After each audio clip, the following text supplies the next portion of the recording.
nakalimutan, mayroon pala akong lapu-lapu. Itong lapu-lapu ko, dahil maliit ang steamer namin dito sa bahay, akin siyang lagyan ng luya for steaming. And then, dahil wala akong sibuyas dahon, lagyan na lang natin ng Lex. Kasi itong Lex, masarap ito kainin pag sa steam natin. So, kailangan maraming luya upang hindi siya maglangsa. Ito yung ating lapu-lapu is napakalaki. Itong ipaulam ko sa lunch sa aking mga amo. Yun. So, ang steamer ko, sa bowl ko nilagay. Ayan, namumulaklak na siya ng Lex. So, bali, lagyan natin siya ng black pepper. Itong black pepper, lagay natin dito sa taas. Yun. And of course, huwag kalimutan, itong soy sauce na ginagamit ko is premium soy sauce. Masarap ito sa steam. So, upang kakaiba ang lasa, lagyan natin siya ng magic na chicken cubes. Ayun, oh. Ito yung magic chicken cubes na aking ginamit. And of course, maglagay tayo ng white rice vinegar. So, white rice vinegar, kunti lang ilagay natin. Ito siya ay masarap sa steam fish. So, ito yung aking ginagamit na white rice vinegar. Yun.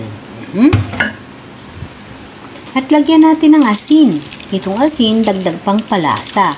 Of course, huwag kalimutan ang sesame oil. Itong sesame oil yung makapabuo ng lasa ng ating steam lapu-lapu. So, ihain na natin sa ating steamer. So, bago pala makalimutan, maglagay pala tayo ng dalawang calamansi juice. Kasi ito yung calamansi juice, isa sa ingredient ng steam natin.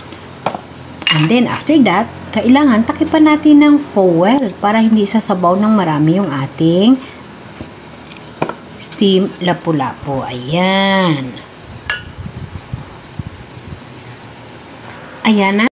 So, i-off ko muna kasi kulong-kulo yung ating water. So, off natin muna siya bago natin ilagay yung ating fish.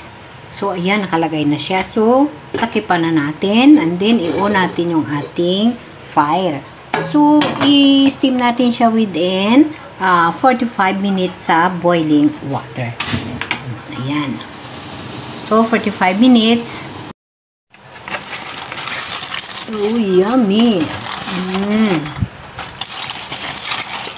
Yes. Ayan na siya. So, ito na yung ating steam lapu-lapu. So, ready for serve na sa ating mga boss para sa lunch.